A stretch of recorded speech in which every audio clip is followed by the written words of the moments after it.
말씀하시는 아버지 하나님 감사합니다. 이 시간 주님의 백성들이 마음의 문을 열고 주님 앞에 섭니다. 주님 말씀하시옵소서. 들으신 말씀으로 우리 성도들 마음 가운데 깨달음이 있게 하여 주시고 위로가 있게 하여 주시고 회복이 있게 하여 주시고 말씀을 순종함으로 말미암아 주님의 복을 받아 누리는 하나님의 백성되게 주님 축복하여 주시옵소서. 예수 그리스도 이름으로 기도드리옵나이다. 아멘. 지혜와 지식이 많고 부귀영화를 누렸던 사람 중에 한 사람 뽑으라 하면 이 솔로몬 왕 빼놓을 수 없는 사람이죠. 참 지혜가 많았던 사람임을 우리가 알고 있고요. 굉장히 많은 것들 누렸던 사람입니다. 오늘도 이렇게 쭉 읽어보니까 내가 원하는 것 다 해봤다 이렇게 이야기합니다. 그런데 다 해본 이 사람이 우리한테 해주는 이야기가 뭐냐면 이게 헛되고 바람 잡는 것 같고 아무 유익이 없더라 이렇게 말합니다. 무슨 사람이 염장 지르는 것도 아니고요. 자기는 다 해봤으니까 우리는 하루하루 근근히 이렇게 삶을 살아가는데 다 해봤다고 이거 다 헛되다 아무 소용없다 이렇게 우리에게 말하는 이 사람은 도대체 무슨 마음을 먹고 우리에게 이렇게 이야기하고 있고 성경은 또 이렇게 기록해서 우리를 이렇게 혼란스럽게 뭐 헛된가? 이 땅은 다 그냥 지나가는 건가? 왜 이렇게 우리에게 이 말씀을 전해주시는가? 한번 생각해 보면 정말 솔로몬이 한평생 다 살아보니까 참 별거 없더라 이렇게 푸념식으로 이 이야기를 우리에게 전해주고 있는가 한번 살펴보았으면 좋겠습니다. 전도서는 솔로몬 왕이 고백록처럼 쓴 그런 글입니다. 이 글을 보면서 솔로몬이 평생을 살면서 그가 깨달았던 것이 무엇인지 우리가 알 수가 있습니다. 이 글이 푸념이 아니라 그의 고백임을 우리가 알 수 있는 것 중에 하나가 2장 1절에 보면 이렇게 표현하고 있습니다. 내가 내 자신에게 묻는다고 합니다. 이 대화체가 내가 너에게 묻는 것이 아니라 내가 내 마음, 내 자신에게 이렇게 묻는 것인데요. 자, 이제 우리 시험 한번 해보자. 이렇게 시작합니다. 2장 1절에 보면 너는 낙을 누리라. 너는 즐겁게 하라. 이렇게 이야기를 우리에게 보여줍니다. 이 말은 무엇이냐면 이 솔로몬이 정신 똑바로 차리고 지금 뭔가 실험을 하고 있습니다. 실험을 하는데 자기 인생 전체를 투자해서 자기가 직접 실험 대상이 되어가지고 뭔가 실험에 참여하고 있고요. 실험을 하는 동안 굉장히 자세하게 살피게 됩니다. 그가 하는 말이 뭐냐면 술을 마실 때도 술을 마시면서 취해가지고 정신이 몽롱한 그 쾌감을 느끼는 그 순간조차도 나는 정신을 좀 차리면서 내 마음 가운데 도대체 이 즐거움은 무엇인가? 이 술 취함에 있는 이 쾌락의 도대체 이 즐거움은 나에게 어떤 영향을 줄 것인가? 수많은 노래와 즐거움과 또 처첩과 여인들과의 그 쾌락들을 통해서 즐길 때조차도 그는 자기 마음에 과연 이 즐거움은 무엇일까? 그렇게 자기를 살피고 있습니다. 굉장한 그 사업을 일으켰어요. 엄청난 토목공사를 일으켰죠. 솔몬 왕이 하나님의 성전을 짓고 또 자기 왕궁을 짓고 포도원을 짓고 굉장한 밭을 일구고 소와 양 떼는 누구보다도 많이 가졌던 사람이었습니다. 그렇게 많은 큰 공사를 할 때 사람에게 굉장히 큰 쾌감이 있습니다. 성취감이라는 게 있어요. 건물이 막 올라가고 그 건물이 사람들이 막 경외할 정도의 반짝거림과 그 거룩한 모습들을 보게 되면 그 건물의 그 웅장함 가운데 내가 저걸 지었구나라는 그 굉장히 쾌감들이 있습니다.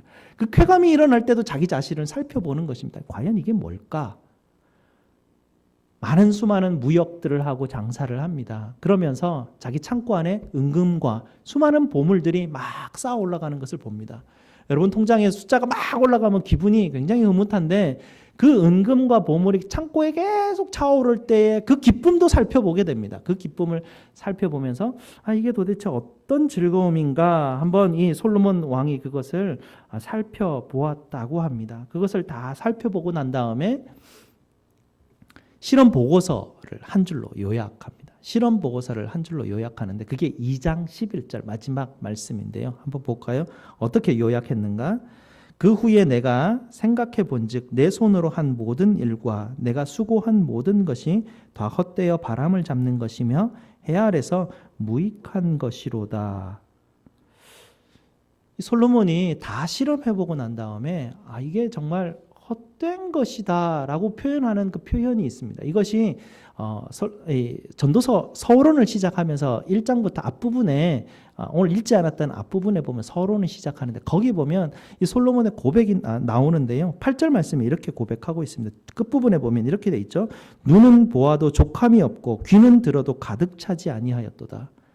솔로몬 왕이 이 실험을 다 거치면서 자기 스스로가 깨달았던 게 뭐냐면 아무리 많은 것들, 즐거운 것들, 성취감, 모든 그 쾌감들을 다 누려보는데 그 쾌감들이 내 안에 만족함이 없었다라는 것이 아무리 좋은 소리도 그 좋은 소리가 한때뿐이지 그것이 나에게 족함이 없었다라고 그렇게 고백하고 있습니다.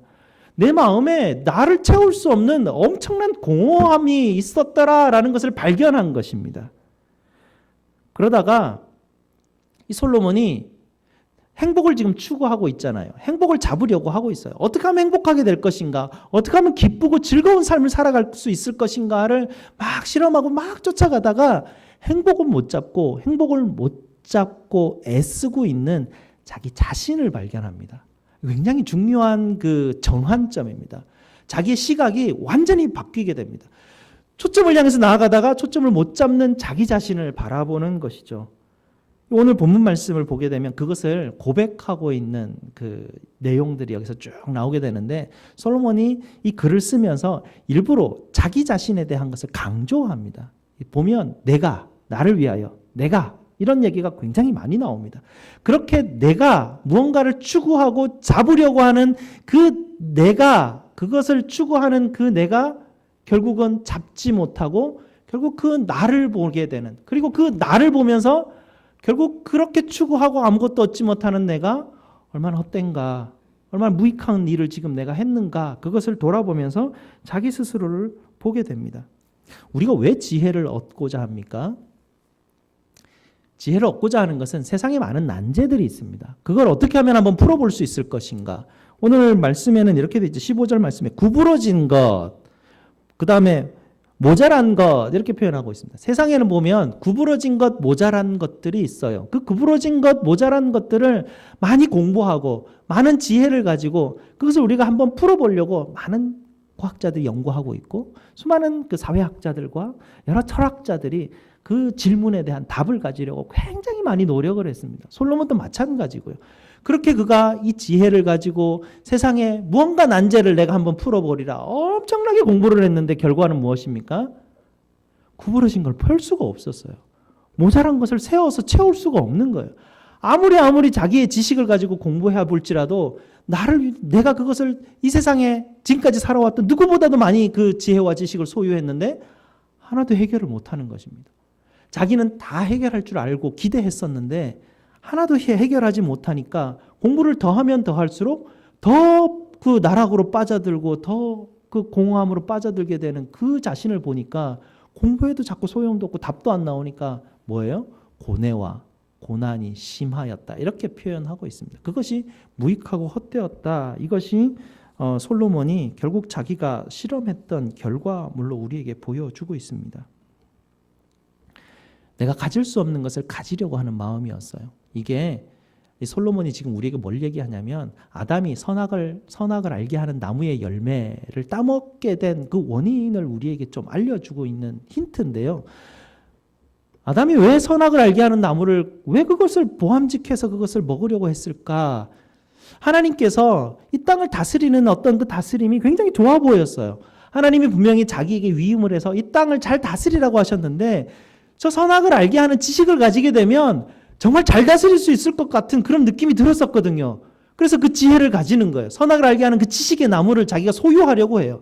그 지식과 그 소유를, 그러니까 사단이 유혹하는 거죠. 너 저거 먹으면 너 지혜와 지식을 너가 스스로 노력해서 가지게 되면 하나님처럼 될 거야. 하나님이 이 땅을 다스리는 것처럼 너도 멋지게 이 땅 한번 다스려 볼 수 있을 거야. 이 땅에 있는 하나님이 구부러진 것을 펴시는 저런 어떤 행위들을 너도 할 수 있을 거야 라고 하는 그 유혹 때문에 선악을 알게 하는 나무의 열매, 즉 지혜와 지식을 부여잡으려고 하는 그 유혹 가운데 빠져들었는데 솔로몬이 뭐라고 말합니까? 선악을 알게 하는 나무의 열매를 먹고 난 이후에 결과는 헛됨, 무익함이었다라고 고백하고 있는 것입니다. 그것으로는 우리는 아무것도 해결할 수 있는 것이 없었다. 이 땅에 있는 지혜를 가지고 나는 아무것도 할 수 있는 것이 없었다. 세상도 이해할 수 없었고 너무나 내 지식은 제한이 많았다라고 고백하는 것, 그것을 결국은 발견을 했습니다. 이 실험을 통해서. 두 번째 실험은 무엇이었냐면 행복을 지금 가지려고 했는데요. 이 결과물이 나는 행복을 가질 수 없는 존재구나라는 것을 깨달은 것이에요. 무슨 말씀이냐면 이 땅에 있는 여러 가지 소비하는 것들과 사치하는 것들과 술과 여자들과 여러 가지 그 자기 직업들과 이런 모든 것을 통해서 행복을 쟁취하고 그것을 잡으려고 했지만 결국은 나는 그것을 잡을 수 없는 사람이구나라는 것을 깨닫는 것이에요. 이 땅 가운데 있는 많은 수단을 통해서 행복에 내가 다가가려고 많은 수단을 사용해 보았지만 그 수단을 사용하는 내가 문제였구나라는 것이었어요. 전도서를 잘 읽어보면 헛되다라는 것이 세상을 향해서 헛되다라고 이야기하기보다는 세상에 있는 지혜가 헛되다고 말하지 않고 세상에 있는 물질이나 자기에게 주는 어떤 여러 가지 일들이 헛된 게 아니라 내가 헛된 거예요. 내가 나 스스로가 그것을 할 수 없는 그 헛됨들을 발견해내는 것들을 보게 됩니다. 아무리 행복을 추구하려고 하지만 가질 수 없는 자기의 이 비참함, 이 한계점들을 보게 되는 것이죠. 그러면서 오늘 읽진 않았지만 계속해서 되어지는 전도서의 이야기들을 보면 나는 위대한 왕이고 나는 지혜로운 왕이고 많은 것들을 가진 왕이었는데 이 왕은 저 이름 없는 백성, 무지한 백성, 악한 백성보다는 아마 결국은 인생의 마지막은 다를 거야 라는 기대를 가졌었던 것 같아요. 하지만 이 솔로몬이 발견한 것이 무엇이냐면 이 위대한 왕이 가는 마지막 장소나 저 무지하고 악한 이름 없는 백성이 간 장소나 아무것도 알 수 없는 영혼이 있을지 없을지도 모르는 동물이 가는 마지막 장소나 마지막 장소가 다 같다라는 얘기예요. 마지막 장소가 달랐으면 하는 그 기대를 가지고 그렇게 열심히 노력하고 삶을 살았는데 마지막은 죽음이라는 마지막 문 앞에 똑같이 간 거예요. 저 무지한 자도 저기 앞에 와 있고 이렇게 노력하며 살아왔던 나도 거기에 와 있는, 결국은 인생 가운데 있어서 마지막 죽음이라는 한계 가운데 부딪힐 수밖에 없는 솔로몬 자기 자신을 발견하게 됩니다. 이 땅 가운데 태어날 때가 있고 죽을 때가 있는 여러 가지 기한과 때가 있는 것도 알게 되는데 자기 스스로가 아무리 고민하고 아무리 애를 써봐도 그 기한과 그 때를 알 수가 없는 거예요. 기한과 때를 옮겨보려고 하지만 전혀 옮길 수 있는 능력이 자기에게 없음을 바라보게 됩니다. 그러면서 나는 누구인가? 내 존재는 무엇인가? 라고 정말 고민하는 이 솔로몬의 모습들을 보게 됩니다. 그러면서 이 솔로몬이 굉장히 중요한 한 가지를 깨닫게 되는데요. 그것이 오늘 말씀 읽지는 않지만 3장 11절 말씀 한번 보겠습니다. 전도서 3장 11절에 이 솔로몬 왕이 이런 고민 가운데 발견했던 정말 중요한 진리가 있었는데 그것이 무엇이었냐면요. 하나님이 이 땅을 지으셨고 때를 따라 아름답게 하셨다는 사실을 발견한 것입니다. 무슨 말씀이냐면 내가 신이 아니라는 얘기예요. 내가 신으로서 무언가를 지혜를 가져서 신이 될 수 있는 존재가 아니라 이 땅에 있는 모든 자원들을 이끌어 가지고 누군가에게 행복을 줄 수 있는 존재도 아니고 기한과 시한을 정해서 내 백성들에게 때를 맞춰서 무언가를 다 제공해 줄 수 있는 훌륭한 왕도 아니라는 얘기예요. 결국은 저들과 나도 똑같은 운명 가운데 떨어질 수밖에 없는, 결국은 죽음이 눈앞에 있는 하나님이 지으신 창조물일 뿐이었어요. 그것을 솔로몬 왕이 정말 깨달았습니다. 이 땅에 창조주가 있었구나. 이 땅을 정말 다스리는 왕이 있구나. 내가 이 땅을 다스리는 것이 아니라 하나님이 나를 지으신 분이시구나. 나는 흙에서부터 나와서 흙으로 돌아가는 자구나. 이것을 깨달은 것이에요. 지혜의 주인은 내가 아니었구나. 지혜의 주인은 하나님이셨구나. 이것을 깨달았습니다. 행복은 내가 갖는 것이 아니구나. 행복은 하나님이 주시는 것이구나. 이것을 깨닫기 시작합니다. 내 자신에 대해서 하나님이 이 땅에 때를 따라 아름답게 만들어 놓으신 이 땅 가운데 내가 놓여져 있는 존재이구나라는 것을 깨닫게 됩니다. 그러면서 하나님이 내게 흙으로부터 만드셔서 내게 주신, 내게 생기를 불어넣으셔서 내게 주신 생명이 되게 하신, 생명이 되게 하신 그 하나님의 생명력이 내 안에 있었는데 내가 그것을 잃어버림으로 말미암아서 하나님이 내게 처음 주셨던 11절 말씀에 내게 처음 주셨던 영원을 사모하는 마음이 분명히 내 속에 있었는데 이 영원을 사모하는 마음이 뻥 비어버리고 나니까 다 잃어버리고 나니까 이 안에 이 땅에 있는 모든 유한한 것들을 다 쏟아부어 보았지만 하나도 만족함이 없었다라는 것이에요. 여기는 누가 만족을 시키고 누가 이곳에 행복을 내게 불어넣어 줄 수 있냐면 영원을 불어넣어 주셨던 오직 하나님 한 분만이 나를 행복하게 하시고 나를 만족하게 하신다라는 것을 솔로몬 왕이 그제서야 깨닫게 됩니다. 솔로몬 왕이 이것을 깨달으면서 우리에게 주는 그 교훈, 그 주의, 도전이 무엇이냐면 그때나 지금이나 사람은 행복해지려고 합니다. 행복이 인생의 목적이에요. 사실은 행복해지기 위해서 우리가 다 뭔가 이거 하고 있는 것 아닙니까? 행복이 뭔지는 잘 모르겠어요. 뭔지는 잘 모르겠지만 좋은 것이죠. 그래서 그 좋은 것을 내가 누리기 위해서 참 많은 일들을 하고 있는데 솔로몬이 해보니까 무슨 말이에요? 이 모든 일을 해보는 그 어떻게 하면 행복해질 수 있을 것인가? 이 질문이 잘못됐다는 것이죠. 어떻게 하면 행복해질 수 있을 것인가는 나의 문제가 아니에요. 질문은 어디서부터 시작되어야 되냐면 내가 누구인가에서부터 시작되어야 된다는 것입니다.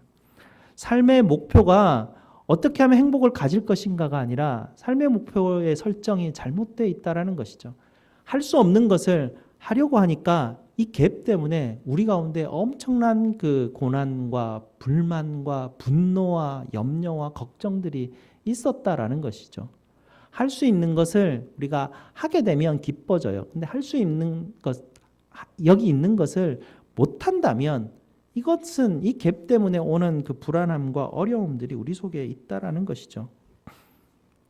내가 누구인지도 모르는데 내게 뭐가 제일 맞을지도 모르는데 무작정 좋은 것을 쫓아가는 것은 참으로 좀 뭐랄까 이런 예를 들면 어떨지 모르겠는데 이쁜 옷이 있어요. 너무나 이뻐요. 옷을 보니까 너무나 이뻐서 저 옷을 사고 싶어요. 샀는데 입어보면 나하고 안 어울리잖아요. 왜냐하면 뭐 내가 뭐 팔등신 아주 늘씬한 몸매도 아니고 저 옷은 딱 그런 사람 위해서 만들어 놓은 이쁜 옷인데 내가 나를 모르니까 아무리 이쁜 옷을 사도 내게 안 어울리면 그게 안 이쁘거든요. 또 다른 옷을 사죠. 또 다른 옷을 사요. 옷을 사면 만족할 줄 알았는데 옷을 사서 옷장에 걸어놓고 보니까 문을 열면 우리 여성분들 어떻습니까? 봄이 돼서 옷장 문을 열면 입을 옷이 없죠. 남자들은 보면 옷이 많은데 여성들은 보면 입을 옷이 없다고 그래요. 만족함이 없어요. 그 내 가운데 어떤 그 옷을 그 아름다움을 보면서 야 저게 좋을 거라고 생각했지만 결국은 내가 만족함이 없는 그 상황. 그것이 행복을 찾고 있는 우리의 헛됨들인데요. 결국 내가 누구인가의 문제 가운데로 우리가 돌아오게 됩니다. 요즘은 컴퓨터가 많이 발달해 있죠. 뭐 AI라고도 하기도 하고요. 빅데이터라 하기도 하고요. 굉장한 데이터베이스를 구축해서 뭐 대통령이 선출되기 이전에도 미리 누가 선출될 것인지 예측하는 예측 시스템들이 굉장히 발달했어요. 한국에서도 이번에 보니까 굉장히 정확하게 맞췄더라고요. 그 예측 시스템이라는 것 자체가. 그렇게 인류는 지금 발달해 왔습니다. 어마어마한 데이터를 저장하고 있고요. 뭐 국회 도서관이나 도서관에 가보면 책이 끝이 없습니다. 와, 이 어마어마한 책들을 정말 저 많은 석학들이 다들 앉아도 공부할 수 없는 정도의 엄청난 지식과 정보가 쌓여져 있는 이런 시대를 우리가 삶을 살아가고 있습니다. 질병을 우리가 해결할 수 있습니까? 자연재해를 우리가 해결할 수 있습니까? 범죄를 해결할 수 있습니까? 우리 마음에 미움이 일어나는데 이거 해결할 수 있습니까? 기근과 기아 이런 거 우리가 해결할 수 있습니까? 그러면 솔로몬 시대보다 지금 나아진 것은 무엇입니까? 앞으로도 그럴까요? 앞으로 인간은 더 발달하게 되고 과학이 더 발달하게 되면 인간은 뭐 요즘은 SF 영화에 그런 것도 있죠. 인간에게 영생의 삶이 있을 것이다. 왜냐하면 우리 브레인에 이걸 데이터를 디지털화 해가지고 우리 안에 브레인 안에 있는 모든 기억과 나의 존재성, 아이덴티티를 컴퓨터에다가 슈퍼컴퓨터에다가 다 집어넣어놓고 그다음 내 바디를 계속해서 교체하는 것이에요. 아름다운 젊은 몸으로 계속 교체해서 교체할 때마다 내 머릿속에 그 데이터를 내 머리에다가 계속 주입을 시켜서 계속 업데이트를 시켜나가는 그런 SF 영화를 봅니다. 사람의 소망이죠. 그렇게 해서 영원히 살고자 하는 그렇게 될 수 있을까요? 인생의 기근이 해결될 수 있을까요? 과학이 더 발달되면 예측 시스템이 발달해가지고 훨씬 더 이 세상을 더 통제를 많이 할 수 있을까요? 솔로몬 왕은 아니라고 봅니다. 그렇게 인류는 신이 아니라고 우리에게 말해주고 있습니다. 우리는 유토피아를 만들어낼 수 있는 그런 존재가 아니라고 이야기합니다.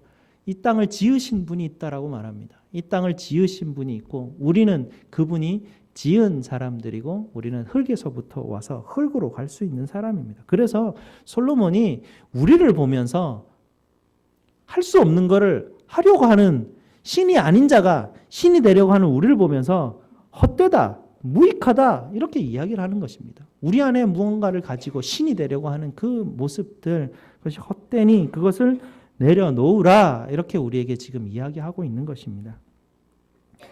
우리는 우리 중심을 가지고 삶을 살아가려고 하고 있죠. 내가 나의 주인 되려고 합니다. 내가 너무나 내 주인 되고 싶어 합니다. 사실은 나는 나의 주인이 되면 나를 이끌고 갈 능력이 없는 존재예요. 왜냐하면 아까도 보았듯이 지혜가 너무나 부족해요. 내 부족한 지혜로 내가 나의 주인 되면 어떻게 될까요? 재앙이죠. 행복할 수 있는 그 능력도 없는 자가 나를 붙들고 나를 운전해서 나의 주인 되면 어떤 길을 가게 되나요? 불행한 길로 갈 수밖에 없어요. 만족함이 없는 그런 길로 우리는 가게 됩니다. 하지만 그러나 우리는 내 삶을 내가 계획하려고 하고 내 삶의 그림을 내가 그리려고 하고 있고 내 삶의 목표점을 내가 가지려고 하고 그 모든 것을 내가 통제하고 싶어 해요. 그러나 그렇게 할 때 우리 속에 오는 것은 솔로몬이 말하는 만족함이 아니라 행복이 아니라 헛됨이었다라는 고백입니다. 그렇게 우리에게 주는 이 지혜의 말씀. 그러면 참 행복의 길은 어디서부터 시작할까요? 라는 질문입니다. 참 행복의 길은 내가 나의 주인 되고자 하는 이 생각을 포기하는 것 여기서부터 시작을 하게 됩니다. 이 성경이 우리에게 주는 지혜입니다. 다른 어떤 곳에서도 이런 지혜를 우리에게 가르쳐주지 않지만 성경은 우리에게 행복해지고 싶냐? 행복해지려면 네가 네 주인 되고자 하는 그 마음 버려라 라고 그렇게 우리에게 권면해주고 있습니다. 예수님도 우리에게 똑같은 말 하셨죠? 어떻게 말씀하셨습니까? 나를 따라오려거든 자기를 부인하고 자기 십자가를 지고 나를 따라오라 그렇게 말하십니다. 행복은 누가 쟁취하는 것입니까? 우리는 행복을 쟁취할 능력도 없고 지혜를 가질 능력도 없어요. 참 지혜 되신 예수 그리스도, 참 생명 되신 예수 그리스도, 행복의 주인 되신 예수 그리스도를 따라가는 것, 그분을 따라갈 때 우리는 주인됨의 교체를 이뤄놔야 됩니다. 내가 내 주인 되는 것이 아니라 주님 나의 주인 되어 주시옵소서. 지혜의 왕이시고 행복의 주인 되시는 그분이 내 주인 되시면 분명하게 나는 지혜롭고 나는 행복하게 될 수 있습니다. 라고 주님 앞에 주님께서 우리에게 그 행복의 길을 가르쳐 주고 계십니다. 그런데 유대인들은 어떻게 했습니까? 유대인들은요. 하나님의 말씀을 붙들고 있었지만 자기 자신도 한 번도 내려놓은 적이 없어요. 자기 중심을 가지고 하나님이 주신 그 말씀을 이해하는 거예요. 그걸 해석하는 거예요. 하나님이 분명히 하나님의 나라가 이 땅 가운데 올 텐데 하나님의 다스림이 이 땅 가운데 오고 구원자가 이 땅에 오면 하나님이 죄를 사하시고 이 땅을 구원하시리라. 하나님의 새로운 백성을 일으키시리라. 그리고 나는 너의 하나님이 되고 너희는 내 백성이 되리라. 하나님이 약속을 주셨는데 이스라엘 백성들은 이걸 어떻게 이해했냐면 다윗의 나라가 재건될 것이다. 다윗의 나라가 재건되어서 로마 제국을 멸망시키고 다윗의 나라가 로마처럼 이 땅을 다스릴 거다라는 야망을 품었습니다. 그것이 인간 중심적으로 이 세상을 바라보고 성경을 바라보는 우리의 죄성입니다. 그들은 그것을 바라보면서 예수님께서 이 땅에 오셔서 하나님의 나라가 가까이 왔으니 회개하고 복음을 믿으라라는 이 말씀이 그들 마음판 가운데 박히지가 않았어요. 왜냐하면 자기들 중심 가운데는 다윗의 나라의 재건을 꿈꾸고 있었거든요. 그런데 예수의 말씀이 그 가운데 들어갈 리가 없죠. 그들은 자기 중심 가운데 제사를 드리게 됩니다. 제사를 드리게 되면 얼마나 거룩합니까? 거룩한 분위기와 향의 냄새와 그 성전의 그 거룩함 가운데로 탁 아무나 들어갈 수는 없잖아요. 그 안에 탁 들어가는 그 자체, 예배 드리는 그것만으로 감동되는 거예요. 자기의 죄가 있는 그 행위를 하는 거죠. 양에다가 머리에 손을 얹고 자기 죄가 이러고 흘러간다고 하니까 그러면서 피가 팍 튀면서 자기 죄가 다 없어지는, 씻기는 그 장면을 보면서 막 감동하는 거예요. 자기 스스로들이 막 감동을 하고 그게 막 기뻐서 좋아가지고 막 노래 부르고 하나님 위대하다 그러고 찬양하면서 그렇게 제사를 드렸던 사람들이 유대인들입니다. 제사 드리고 나오면서 어떻게 했습니까? 얼굴에는 웃음을 띠면서 여전히 사람을 용서하지 않습니다. 그들은 여전히 관용하라라고 말은 하지만 사람을 비난하고 질시하고 정죄하였습니다. 그런 사람들이 유대인들이었습니다. 나는 열심히 예배드렸고 이런 거룩한 예배를 드렸기 때문에 나는 하나님께서 용서하신 의인이고 저 사람은 바리새인이다. 저 사람은 위선자다. 이렇게 정죄하면서 삶을 살았다 갔던 사람들이 유대인들이었습니다. 자기 중심에 내가 살아 있었기 때문에 그들은 그렇게 해석하고 삶을 살아갔습니다. 자기 중심인 사람들, 하나님의 말씀 굉장히 단순하거든요. 서로 사랑하라 이렇게 말씀하십니다. 그런데 사람은 내 중심으로 서로 사랑하라, 이게 무슨 말씀이지? 이건 어떤 학자가 어떻게 말을 했지? 야, 이 서로 사랑하라는 이 말을 어떻게 우리가 이해해야 되지? 야, 이거는 좀 우리가 공부하는데, 야, 이 사람이 이렇게 얘기하고 저 목사님은 저렇게 얘기하고 저 목사님은 저렇게 얘기하는데, 야, 이걸 우리가 어떻게 이걸 하면 좋을까?